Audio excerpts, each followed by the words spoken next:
Good morning, everyone. This is Grandma Outdoors, Penny, and I'm retired. Today is the first weekday of my retirement. My last day was last Friday. Today is Monday, December 30th, 2024, and this is my new routine. Gotta love the view. Very excited about being retired. Still a little nervous, but we'll get over that. I got a lot of training to do. And I'm going to do this every morning. I may not video every morning, but I'm going to do this every morning. I'm going to walk as my new routine. Get up in the morning, put my hiking clothes on, and go for a walk, whether it's a half hour, an hour, or all day. So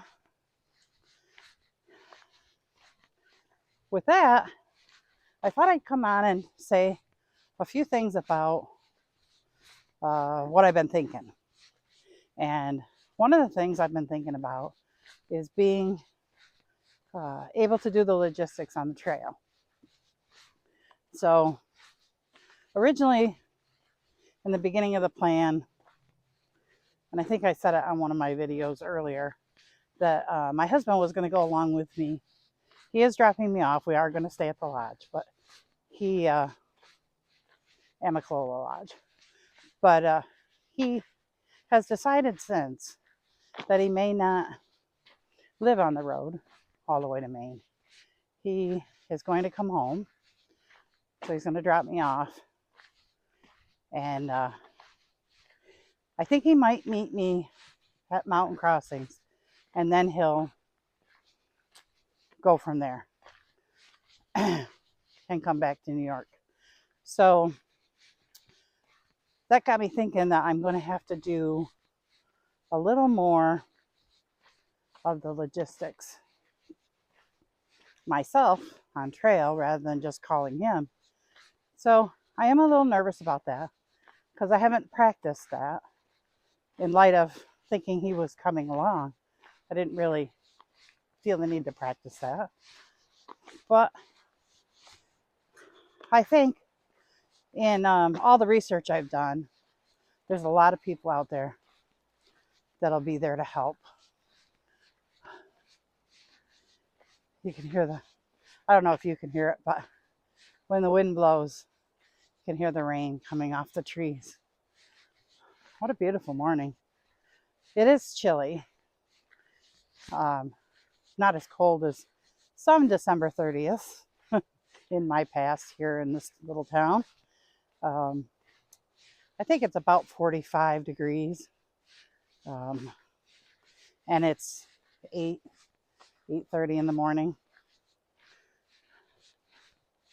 which I think would be a typical, might even be earlier on trail, but I think it would be a typical day where by the time you had breakfast and get your stuff in your bag and ready to take off again the next morning, it'd be about the same kind of time frame.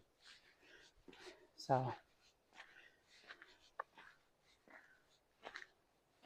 I'm doing a little bit more testing of my clothing too. I switched out some gear, and I may do an updated gear video, but I don't know. Oh, there's some deer tracks.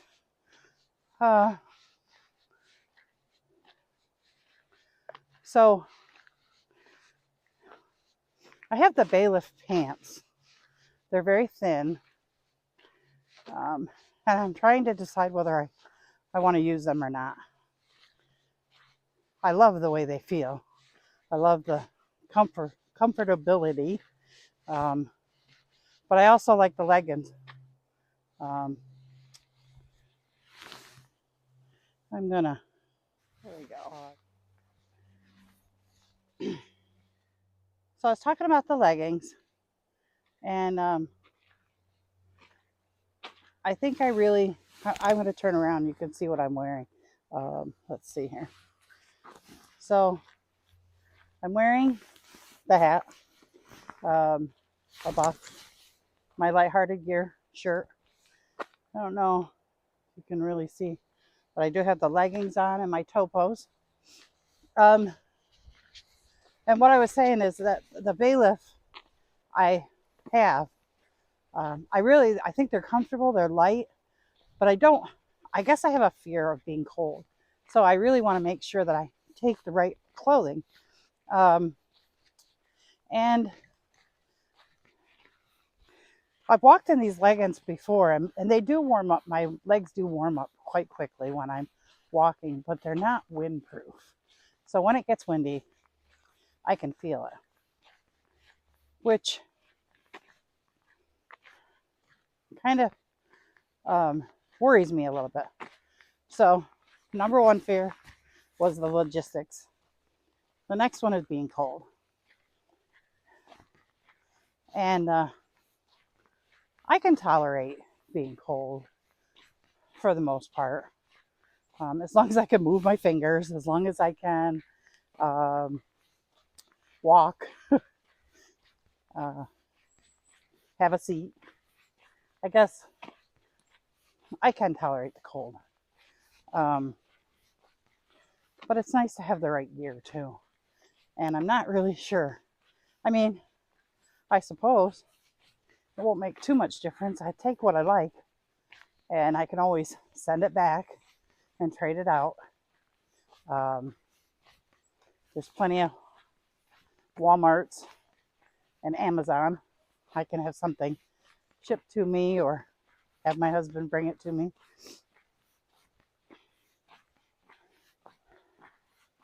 So I guess whatever I choose to start with, which I really think will be these leggings, and I'll take the Baileys for a little bit of wind protection.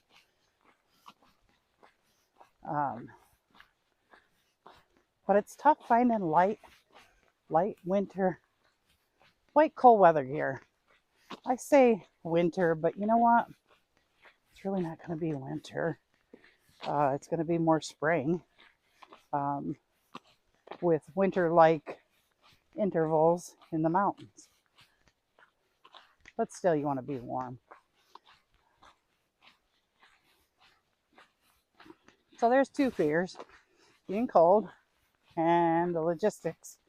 And the third one, or one of the third ones, that was good.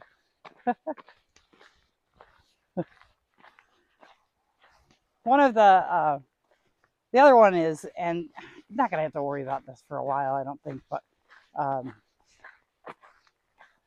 is the rattlesnakes. I am fearful of snakes in general, even ones that aren't poisonous. I don't like them. They're just creepy. They're just creepy and sneaky. They're sly. So I am a little fearful of those. I've been trying to desensitize myself by watching videos. And the funny thing about that is if you watch a couple shorts on snakes, your entire phone blows up with snake videos. Thanks, AI. But it helps. It helps because I turn my phone on, there's a snake. So I have desensitized myself a little bit. But I watched a couple videos and I can't believe it's true, but how do I know? How do you know what you see on a video if it's true or not? I saw a video with a snake that was actually in somebody's tent. Is that really going to happen? Is that really possible? It has haunted me since I saw that video. And I know it's probably silly. It's probably 1 in a million if it did happen. But sometimes you feel like you're going to be that 1 in a million. So anyway, I had to share that. I thought that was kind of it's kind of a funny story, but it really is in my head. And it's funny how things get in your head like that. But It's there.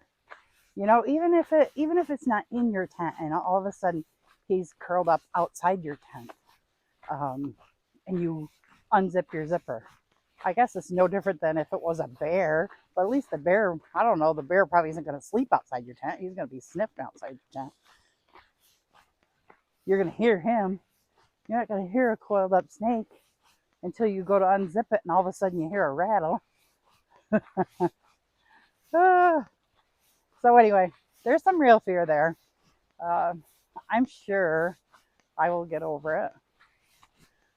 But if you have any suggestions, put it in the comments below, because I need to be working on that. I guess the only thing is that the only way I can work on it is when I come across it. If I'm walking down the trail and I see a snake, I'm gonna stop. I'm not gonna stand. I'm not gonna be there. Walk up on it. I'm gonna stop, wait for it to move, do what you gotta do. But if you're in your tent and you unzip your tent and there's a coiled up snake at the end of it, and you're trying to get out to go to the bathroom or whatever, you're not gonna pay attention. I'm gonna pay attention now because I've seen that video. But am I gonna remember that in all of the glory? Just really beautiful out here. I'm gonna do a little 360 here. It's really a nice walk. I'm glad I got out here this morning. On my first day of retirement. Now this is the kind of office I could get used to. How about you?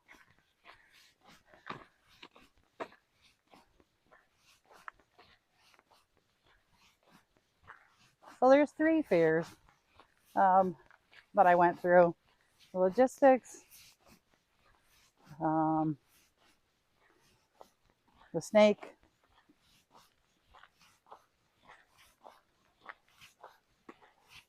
and the cold weather. Which the cold weather really isn't a fear as much as it is I can't decide. I can't decide what to hike in, what to wear, what to save for my sleep clothes. I've overwatched the videos and I keep buying clothes, and half the clothes that I bought 2 years ago, I'm never even going to wear. I really limited down to the Bayleaf and the leggings, but I don't know. Any suggestions? Put them down in the comments. And we'll go from there. Looks like I'm almost out to the road. It's a short road walk from here.